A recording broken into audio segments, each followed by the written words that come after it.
Guys यहाँ चाहिँ हेर्नुहोस् न कस्तो दामी जग्गा रहेछ। यहाँ दिदीको चाहिँ है नानीको टाइकान्डो थियो, सो हामी चाहिँ यहाँ आएको थियो है। अनि अचानक हामी यहाँनिर भित्र पस्यो नि त, अन्त दामी जग्गा रहेछ यहाँनिर, मजाको पार्कहरू फर्स्टमा रहेछ। चाहिँ यस्तो हेर्दाखेरि चाहिँ हामीलाई लाग्यो कि बेबीहरूको पार्क हो, तर चाहिँ होइन रहेछ, किनभने त्यो बेबीहरूको खेल्ने केही पनि छैन। योगा पार्क रहेछ नि त, अनि सबै सामानहरू एक्सर्साइजहरू गर्नेहरू रहेछ नि त। अन्त चाहिँ सो गाइस यो पार्क चाहिँ इन्फर्मेसन मैले पाउँदा चाहिँ यहाँ अहिले मैले त्यहाँनिर पढ्दाखेरि चाहिँ खास यो 4 अक्टोबर 2023मा चाहिँ फ्ल्यास फ्लड चाहिँ हाम्रो यो टिस्टा रिभरको है माथिबाट आउँदाखेरिको चाहिँ यहाँनिर धेरैजनाले यो ज्यान गुमाउनु है आर्मीहरूले, सो ज्यान गुमाउनु परेकोमा चाहिँ सो उनीहरूको मेमोरियल राखेर चाहिँ यो पार्क चाहिँ बनाएको रहेछ है। अन्त एकदमै ब्युटिफुल तरिकाले उहाँहरूले मेन्सन गरेर बनाउनु भएको छ है। अन्त मजाले जसले चाहिँ जो जवानहरूले चाहिँ ज्यान गुमाउनु भयो उहाँहरूको नामहरू लेखेर त्यहाँनिर अगाडि राखिदिनु भएको रहेछ है। अन्त एकदमै ब्युटिफुल रहेछ, मजाको छ, दामी बनाएको छ है। अन्त चाहिँ मलाई चाहिँ पुरा मन पर्यो। अन्त हामी चाहिँ यहाँ चाहिँ अचानक आज आइपुग्यो नि त, सो दिदीको छोराले गर्दा चाहिँ हामी यहाँ आउँदाखेरि चाहिँ यहाँ गएँ। मलाई चाहिँ कस्तो मजाको लागेको, खोलाको छेउमै छ तर एकदमै ब्युटिफुल तरिकाले दर्शाएर बनाएको छ। सो मलाई चाहिँ दामी लाग्यो। तपाईँहरूलाई कस्तो लाग्यो कमेन्ट गरेर यो भन्नुहोस् पार्क होला। चाहिँ आर्मीहरू आफैले बनाउनु भएको रहेछ नि त। अन्त त्यस्तो ठुलो पनि छैन, एरिया चाहिँ ठिकैको सानै छ, तर पनि एक कुरा सानो कुरामा यति मजाले ब्युटिफिकेसन दिनुभएको छ कि मजाको। अब त्यहाँ बस्दै फेरि एकदमै पिस फिल हुने खालके। हेर्नुहोस् न, सानो सानो कुराहरूमा बस्ने यो बेन्चहरूमा होइन, अनि यो बाटोहरू हिँड्ने जग्गामा अन्त स्टोनहरू मजाले बिछाउनु भएको छ डिजाइनले। अन्त यो चाहिँ के हो, मसरुम बनाउनु भएको रहेछ है, मजाको डिजाइन नि। अनि यहाँ मानेहरू सानो बनाइदिएको छ है। म चाहिँ तपाईँहरूलाई एक एक कुरा डिटेल्समै देखाउँदैछु नि त, मलाई नै दामी लागेर चाहिँ खासमा चाहिँ म तपाईँलाई एक एक कुरा डिटेल्समा देखाउँदैछु। अन्त यहाँ चाहिँ हेर्नुहोस् न, मजाको यो के बनाएको मलाई पनि थाहा छैन, तर पनि यहाँनिर चाहिँ हाम्रो भाउजू र बहिनी है दिदीको छोरी चाहिँ खेलिरहेको रहेछ नि त। अन्त के रहेछ यो चाहिँ भन्दै थियो, अन्त मैले खोइको नि त अब के को यो साउन्ड गएर बजाइहेरेको नि त यो चाहिँ के हो भनेर। अन्त चाहिँ गाइस म चाहिँ तपाईँहरूलाई जग्गा चाहिँ मेन्सन गर्दिनँ, तपाईँहरू आफै गेस गर्नुहोस् है। यहाँनिर चाहिँ फ्ल्याग राखेको छ है, मजाले बनाउनु भएको छ फ्ल्यागको सराउन्डिङहरू पनि। अन्त यहाँ मुनिफेडमा चाहिँ आई लभ इन्डिया भनेर लेखेको छ है।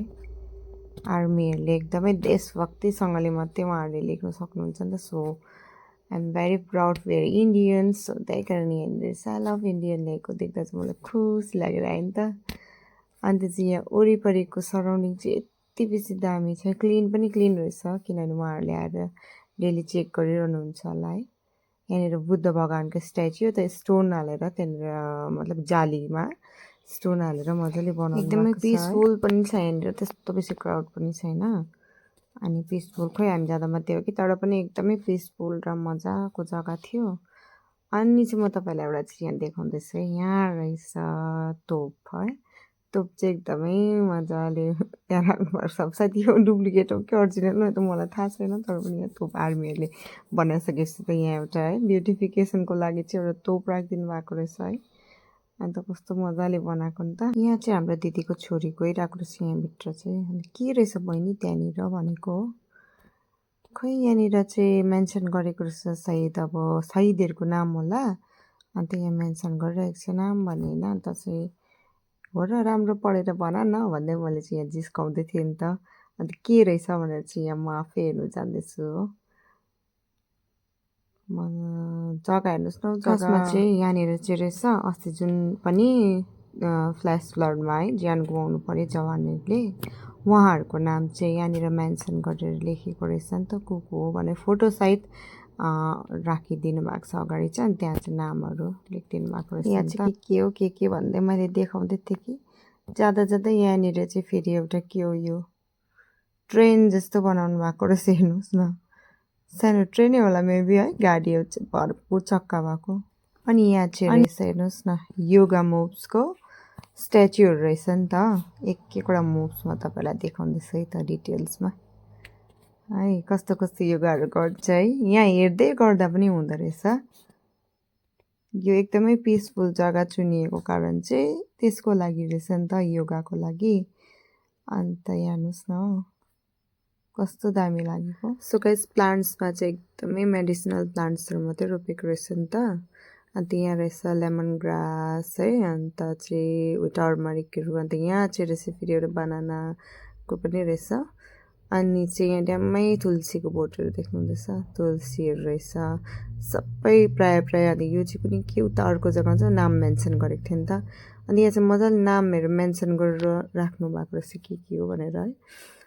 मजाले के थियो ज्वानो है, अजवाइन, अन्त मजाले केहरू कच्छुको पातहरू के रोपेको छ यहाँनिर। सानो जग्गा तर के लगाएको रहेछ नि प्लान्ट्सहरू, हेर्नु न यहाँ जिन्जर है। अनि यहाँ बिचमा चाहिँ रहेछ फेरि टर्टरेस पनि, अन्त एलोभेराहरू पनि रहेछ। एलोभेरा के प्रायः चाहिँ सबै मेडिसिनल प्लान्टहरू मात्रै रहेछ नि त। So guys thank you for watching है, हेरिदिँदै गर्नुहोस् होला मेरो भिडियोजहरू पनि है। अनि take care, bye till then my next video.